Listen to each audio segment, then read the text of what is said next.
47개 종목에서 308명이 몰렸다. 단순한 예능 오디션이 아니었다. 올림픽 메달 8개, 아시안게임 메달 22개, 전국체전까지 포함하면 총 117개의 메달을 가진 선수들이 야구공 하나를 잡기 위해 같은 문을 두드렸다. 그리고 그 안에서 가장 먼저 현장을 뒤집은 장면은 창던지기 출신 지원자가 마운드에 올라 시속 110km의 공을 꽂아 넣은 순간이었다. 추신수 감독은 자리에서 몸을 앞으로 당겼고 이대형 코치와 윤성민 코치의 표정도 굳었다. 시즌 1에서 어렵게 만들어진 블랙퀸즈가 이제는 그냥 성장하는 팀이 아니라 진짜 경쟁을 해야 하는 팀으로 바뀐 것이다. 채널 A 야구 여왕 시즌 2는 오는 7월 9일 목요일 밤 10시 첫 방송을 확정했다. 제작진이 공개한 숫자는 시즌 1과 완전히 다른 분위기를 보여준다.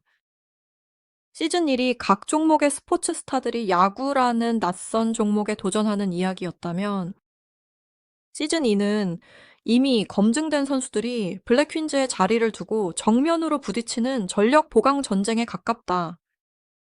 메인 연출자인 신재호 PD는 추신수 감독 이대형 코치 윤성민 코치에게 시즌 2 트라이아웃 규모를 설명했다. 47개 종목 308명 지원. 이 말이 나오자 감코지는 웃기보다 먼저 놀랐다. 숫자만 큰 것이 아니었다. 지원자들의 이력은 더 충격적이었다. 올림픽 메달 8개, 아시안게임 메달 22개, 전국체전 포함 총 117개 메달. 누군가는 국가대표였고, 누군가는 국내 정상급 선수였고, 또 누군가는 자신의 종목에서 이미 이름을 남긴 사람이었다. 가장 많은 지원자가 나온 종목은 소프트볼이었다. 총 29명이 도전장을 냈다. 이 숫자가 중요한 이유는 분명하다. 소프트볼은 야구와 가장 가까운 종목이다. 공을 보고 치는 감각 베이스를 도는 주루, 슬라이딩 포구 송구 팀플레이까지 야구로 옮겨올 수 있는 기술이 많다. 시즌 1에서 블랙 퀸즈가 가장 오래 걸렸던 부분도 바로 기본기였다. 공을 무서워하지 않는 것, 타구 방향을 읽는 것, 주자가 어디로 뛰어야 하는지 판단하는 것, 포수와 내야수가 동시에 움직이는 것. 그런데 소프트볼 출신 선수들은 이 과정을 처음부터 상당 부분 넘어설 수 있다. 그래서 29명이라는 숫자는 단순히 지원자가 많다는 뜻이 아니다. 기존 선수들에게는 가장 현실적인 위협이 들어왔다는 뜻이다. 여기서 긴장감이 커진다. 시즌 1의 블랙 퀸즈는 4승 4패를 기록했다. 처음 시작할 때만 해도 이 팀이 경기를 제대로 할 수 있을지 의문이 많았다. 하지만 김오나 송아, 장수영 같은 선수들이 등장하면서 분위기는 바뀌었다. 김오나는 강한 승부욕과 운동 능력으로 팀의 중심을 잡았고, 손가는 타석에서 가능성을 보여주며 새로운 스타로 떠올랐다. 장수영은 마운드에서 블랙 퀸즈의 상징 같은 존재가 되었다. 이들은 시즌 1을 버틴 선수들이자 시청자들이 기억하는 얼굴들이다. 하지만 시즌 2에서는 그 기억만으로 자리를 지킬 수 없다. 308명 중 엄격한 심사를 거쳐 올라온 지원자들이 바로 그들의 자리를 노리고 있기 때문이다. 가장 강한 충격은 투수 쪽에서 나왔다. 티저에서 공개된 창던지기 출신 지원자는 마운드 위에서 시속 110km 공을 던졌다. 여자 야구 예능에서 이 숫자는 결코 가볍지 않다. 단순히 빠르다는 의미만 있는 것이 아니다. 창던지기 선수는 어깨, 팔꿈치, 손목만 쓰지 않는다. 도움 닫기에서 만든 힘을 하체와 골반, 상체 회전으로 연결하고 마지막 순간 팔끝으로 폭발시킨다. 야구 투구도 마찬가지다. 물론 창던지기와 투구는 각도와 릴리스, 손가락 사용이 다르다. 하지만 몸 전체의 힘을 한 점으로 모으는 능력은 매우 비슷하다. 그래서 추신수 감독이 놀란 것이다. 구속 110km는 그냥 힘이 센 선수가 던진 숫자가 아니라 제대로 다듬으면 블랙 퀸즈의 마운드 판도를 흔들 수 있는 원석의 숫자였다.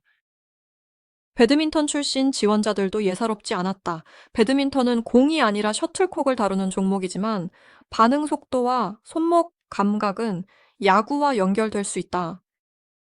빠르게 날아오는 셔틀콕의 궤적을 읽고 짧은 순간에 라켓 면을 조절하고 상대 빈 공간으로 보내는 능력은 타석에서 공을 끝까지 보는 능력과 닮아 있다. 특히 티저에서는 장수영에게 도전장을 던지는 좌완투수 후보까지 등장했다. 좌완투수는 야구에서 늘 특별한 의미를 가진다. 타자 입장에서는 공이 각도가 다르게 보이고 주자 견제와 경기 운영에서도 다른 긴장감을 만든다. 만약 블랙퀸즈가 시즌2에서 좌완 카드를 확보한다면 단순한 백업이 아니라 전술 자체가 달라질 수 있다. 테니스 출신 선수들의 등장은 송가에게 가장 직접적인 압박이 된다. 시즌1에서 송가가 보여준 강점은 공을 맞히는 감각과 스윙의 자신감이었다. 테니스 선수들은 공이 오는 속도와 회전을 읽고 라켓 중심에 정확히 맞히는 훈련을 오랫동안 해온 사람들이다. 야구 배트는 라켓보다 훨씬 좁고 투수가 던지는 공은 더 작고 빠르게 보인다. 하지만 눈과 손의 협응 중심 이동 임팩트 순간의 감각은 충분히 전환될 수 있다. 티저에서 일부 테니스 출신 지원자들이 첫 타격부터 강한 인상을 남긴 장면은 그래서 중요하다. 송가가 시즌1의 발견이었다면 시즌2에서는 제2의 송가가 아니라 송가를 넘보는 새로운 타자가 등장할 수 있다. 제작진이 시즌2의 건조건도 훨씬 독해졌다. 시즌1에는 3패시 선수 방출이라는 규정이 있었다. 그 규정은 선수들에게 큰 부담을 줬고 실제로 팀 안에 이별의 순간도 만들었다. 그런데 시즌2에서는 목표가 더 커졌다. 승률 6할 달성 실패 시 팀 해체. 이 조건은 단순한 예능 장치가 아니다. 4승 4패로 시즌 1을 마친 팀에게 승률 6할은 확실한 성장을 요구하는 숫자다. 10경기를 한다면 6승을 해야 한다. 5할 승부로는 부족하다. 잘 싸웠다는 말도 부족하다. 이제 블랙퀸즈는 감독만으로 버틸 수 없다. 이겨야 살아남는 팀이 된 것이다. 추신수 감독의 고민도 여기서 시작된다. 추신수는 메이저리그와 한국 프로야구를 모두 경험한 선수다. 그는 좋은 장면 하나에 쉽게 흔들릴 사람이 아니다.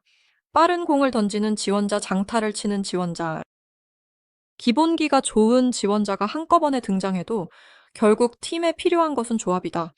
누가 선발로 나갈 것인지, 누가 마무리를 맡을 것인지, 누가 대타로 나와 흐름을 바꿀 것인지, 누가 실책이 많은 순간에도 무너지지 않을 것인지 판단해야 한다. 이대형 코치는 주루와 외야 수비의 눈으로 볼 것이고, 윤성민 코치는 투수의 밸런스와 공 끝을 볼 것이다. 신재호 PD가 보여준 308명이라는 카드 앞에서 세 사람은 단순히 스타를 뽑는 것이 아니라 해체를 피할 팀을 만들어야 한다. 흥미로운 점은 시즌2가 기존 멤버를 버리는 이야기가 아니라는 것이다. 오히려 기존 멤버의 가치가 더 선명하게 드러날 수 있다. 시즌1의 선수들은 야구 초보에서 시작해 실전의 압박을 겪었다.